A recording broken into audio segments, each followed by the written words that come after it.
नमस्कार, स्वागत है आपका। आपके साथ मैं हूं राजेंद्र देव। चीन की साजिशों का अंत हिंदुस्तान अपने तरीके से कर रहा है।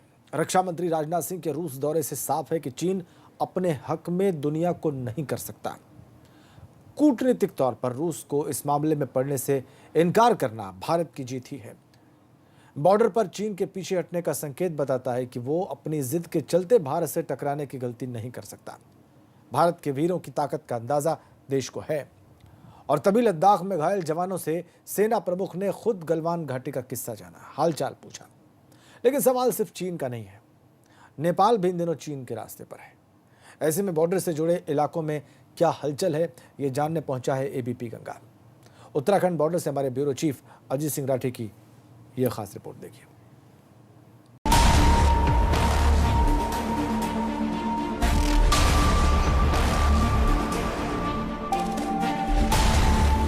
हमारा सबसे भरोसेमंद पड़ोसी मुल्क नेपाल हमें आंख दिखा रहा है।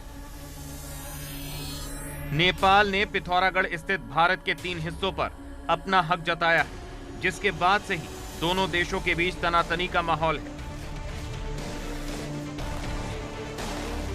नेपाल के साथ पैदा हुई इस खटास को लेकर एबीपी गंगा उत्तराखंड में नेपाल बॉर्डर की मौजूदा स्थिति का जायजा लेने पहुंचा।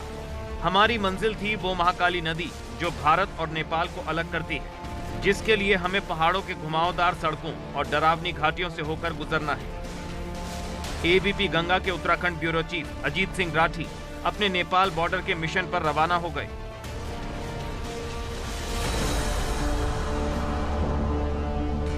अजीत सिंह राठी उस इलाके में रिपोर्टिंग के लिए जा रहे हैं जहां फिलहाल की स्थिति में कोई भी न्यूज चैनल नहीं पहुंचा है। हमें पता है कि अभी के हालात में ऐसी जगह जाना ठीक नहीं है, मगर एबीपी गंगा आपको नेपाल बॉर्डर का पूरा सच दिखाना चाहता है। इसीलिए हम हर खतरा मोल लेने के लिए भी तैयार हैं। पहाड़ों की घुमावदार सड़कों पर सफर का अपना रोमांच है, मगर अभी तो हमारी मंजिल है नेपाल बॉर्डर। इसीलिए हम तेजी से अपने सफर पर आगे बढ़ चले।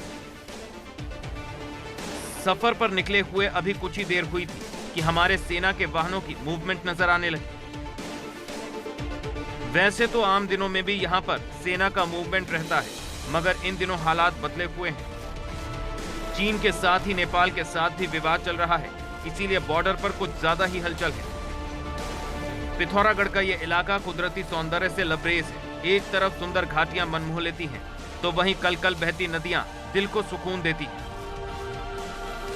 अपने सफर पर बढ़ते हुए आखिरकार एबीपी गंगा पिथौरागढ़ की नेपाल सीमा पर पहुंच गया है। ये वही महाकाली नदी है जिसके एक तरफ भारत और दूसरी तरफ नेपाल है। इंसानों ने नदी के किनारों को भी देखिए 2 हिस्सों में बांट दिया है।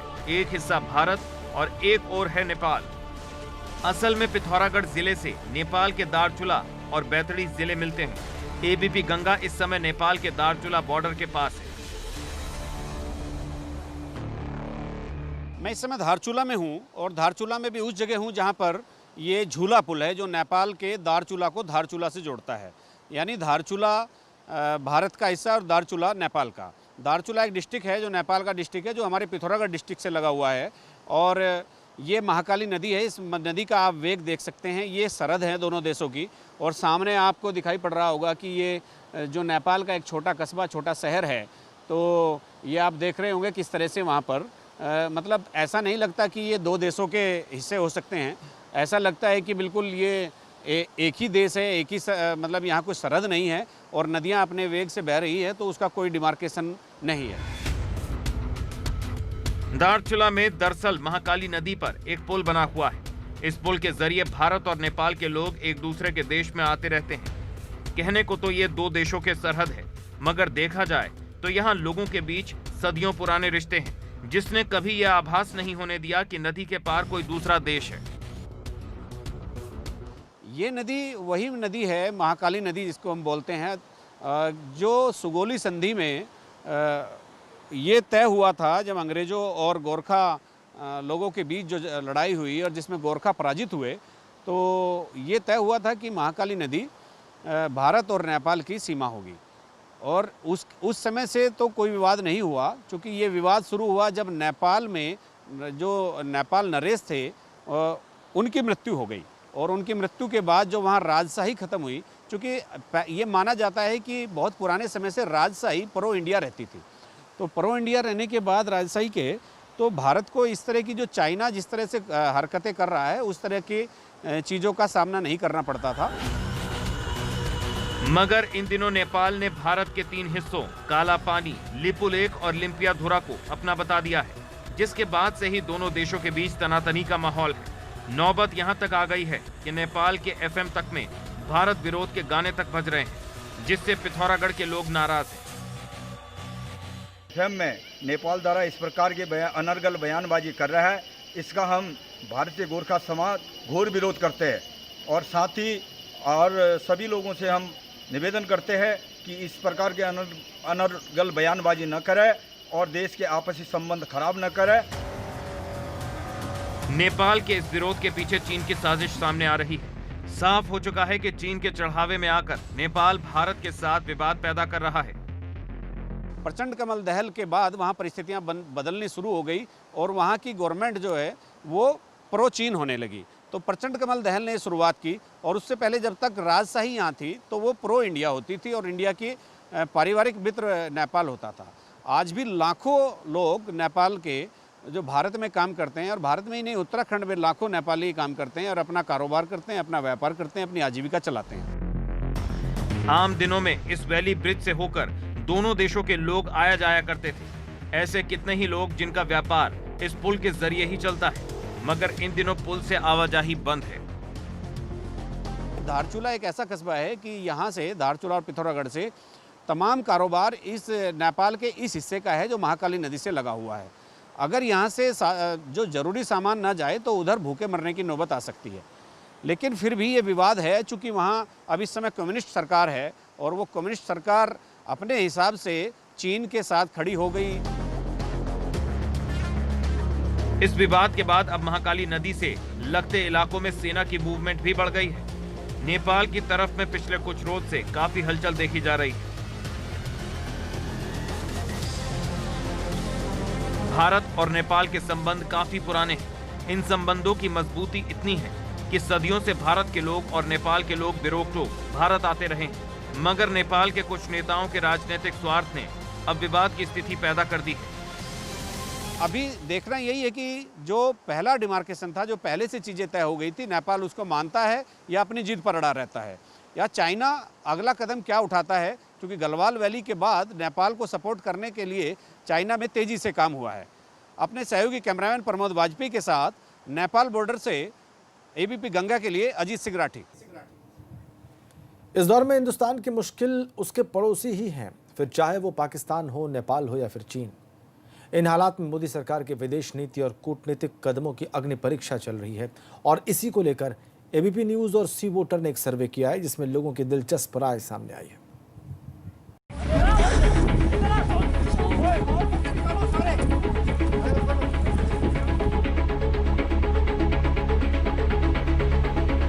गलवान घाटी में हुई झड़प में 20 सैनिकों की शहादत के बाद हिंदुस्तान ने इससे सबक लेते हुए भले ही अपने सुरक्षा उपायों को पुख्ता करने के साथ चीन को कूटनीतिक तौर पर काबू करने की तैयारी में कई रास्ते खोले हैं, तो वहीं देश भर में चीन के खिलाफ लोगों में गुस्सा है।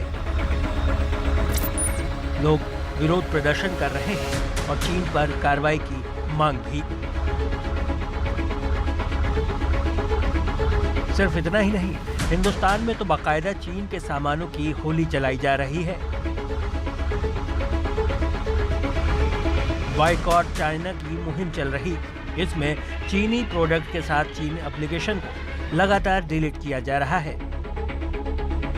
इस बीच एबीपी न्यूज़ और सी वोटर ने सर्वे किया है। ऐसे गंभीर हालात में सरकार का साथ देने वालों की तादाद में कमी आई है या लोगों का भरोसा सरकार से कम हुआ है, इसे लेकर एबीपी न्यूज़ ने सी वोटर के साथ मिलकर एक पोल कराया है। इस पोल में 10,500 लोगों से बातचीत की गई है और उनकी अलग अलग सवालों पर राय ली गई है। इस पोल में हमने जनता से सवाल किया है कि राष्ट्रीय सुरक्षा को लेकर आप नरेंद्र मोदी पर कितना विश्वास करते हैं। जवाब में लोगों ने पीएम मोदी पर क्या भरोसा जताया है, ये भी आपको बताते हैं। पीएम मोदी पर भरोसे से जुड़े सवाल के जवाब में साफ है कि 72.6% लोग पीएम मोदी पर भरोसा करते हैं, जबकि 16.2% लोग कुछ हद तक और 11.2% लोग बिल्कुल नहीं करते। इसी तरह भारत के दो पड़ोसियों चीन और पाकिस्तान में कौन सा पड़ोसी सबसे बड़ी समस्या है,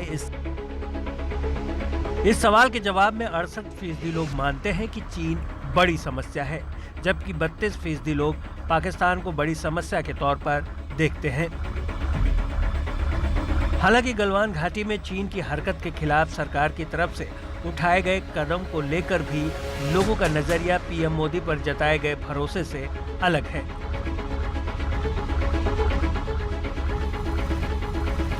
इस सवाल के जवाब में ज्यादातर लोगों का मानना है कि सरकार ने सही कदम नहीं उठाया और ये तादाद 60.2% के करीब है, जबकि 39.8% लोग मानते हैं कि सरकार ने सही कदम उठाया। हालांकि सरकार के लिए राहत की बात यह है कि मौजूदा तनाव को लेकर उस पर लोगों का भरोसा बरकरार है और विपक्ष के हाथ इसमें निराशा लग रही, क्योंकि 74% लोग सरकार पर भरोसा करके चल रहे हैं, जबकि 17% लोगों का विपक्ष पर भरोसा है। वहीं 11% लोग ऐसे भी हैं जिन्हें न तो सरकार पर भरोसा है न विपक्ष पर। एक बात और साफ है कि चीन को लेकर विरोध करने वाले किसी भ्रम में नहीं हैं। सरकार भले ही कदम न उठाए, लेकिन चाइनीज सामानों का विरोध या बहिष्कार लोग करते रहेंगे और ऐसा करने वालों की तादाद 68% है, जबकि 32% विरोध वगैरह से दूर रहने वाले हैं। कुल मिलाकर चीन के साथ हिंदुस्तान के रिश्तों में चल रही तल्खी का अंदाजा लोगों को है। वो इस मुद्दे की गंभीरता को समझते हुए अलग अलग सवालों के साथ संतुलित नजरिया रख कर चल रहे हैं, लेकिन देश हित के मसले पर सरकार के साथ पूरी तरह खड़े हैं। Bureau report, ABP Ganga.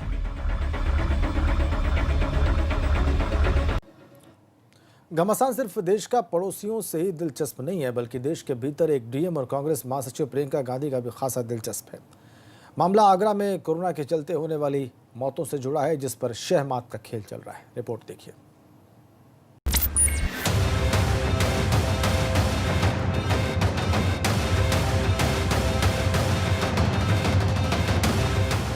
Corona के खिलाफ चल रही जंग अनलॉक में अब सियासी रंग ले चुकी है। खासकर आगरा पर सभी सियासी दलों की निगाह शुरू से बनी हुई है, क्योंकि उत्तर प्रदेश में आगरा ही वो शहर रहा जिसमें कोरोना के बढ़ते मामलों ने जिस तरह से सरकार के लिए बेचैनी बढ़ाई और सारे इंतजाम धराशायी हुए, उसने विपक्ष के सवालों को धार दे दी।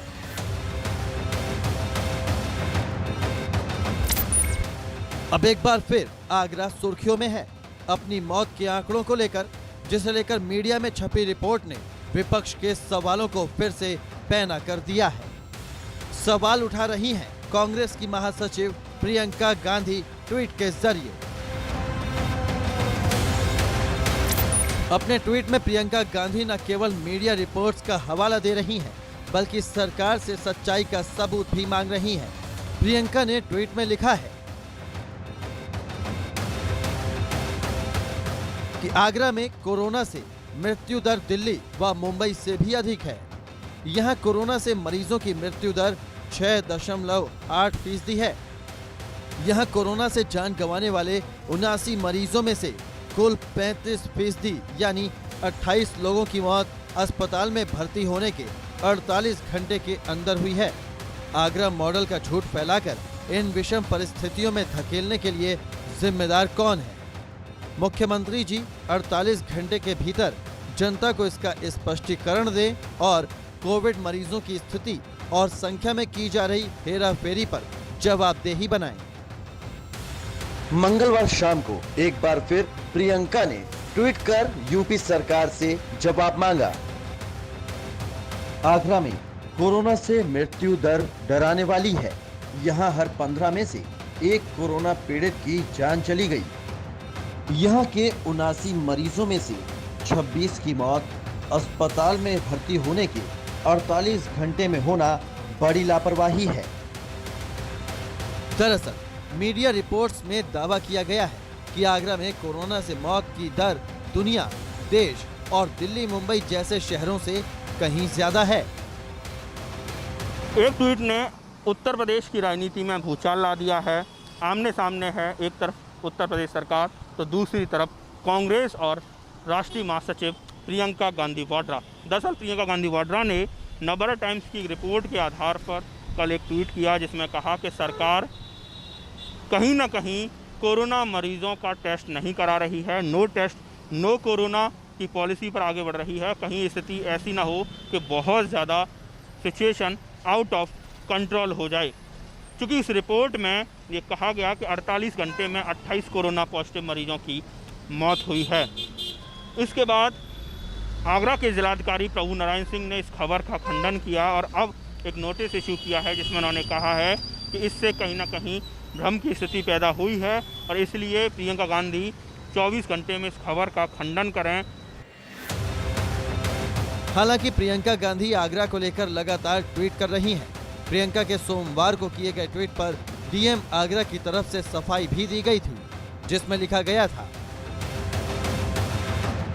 कि संलग्न नवभारत टाइम्स द्वारा अब तक हुए कुल कोरोना पॉजिटिव मरीजों की मृत्यु के संबंध में डेथ ऑडिट का हवाला दिया है। पिछले 109 दिनों में आगरा में अब तक कुल 1136 केस एवं 79 मृत्यु हुई है। पिछले 48 घंटों में भर्ती हुए 28 कोरोना मरीजों की मृत्यु की खबर असत्य है। इसके बाद डीएम आगरा प्रभु नारायण सिंह की तरफ से प्रियंका गांधी को एक नोटिस भी जारी किया गया जिसमें प्रियंका को खंडन के लिए कहा गया था। साथ ही कोविड के खिलाफ लड़ाई में टीम का मनोबल गिराने की कोशिश करने का भी इल्जाम लगाया गया है।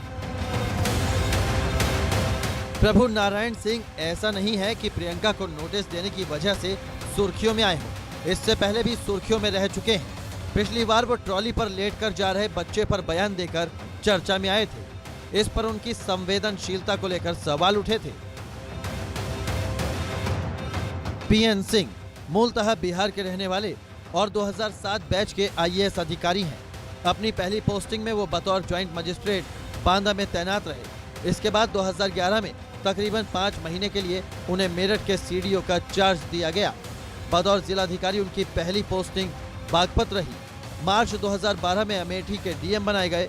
अमेठी के बाद गाजीपुर का जिम्मा सौंपा गया। जनवरी 2017 में बस्ती जिले के डीएम बनाए गए और अप्रैल 2017 में लखनऊ का वीसी बनाकर भेजा गया, जहां अपने साथी और कर्नाटक कैडर के आईएएस अनुराग तिवारी की मौत के चलते ये सुर्खियों में आए। बहरहाल डीएम और प्रियंका के बीच छिड़ी इस ट्विटर वॉर में यूं तो सरकार सीधे कुछ नहीं बोल रही है, लेकिन सरकार के समर्थक कांग्रेस को इस मसले पर जरूर घेर रहे हैं।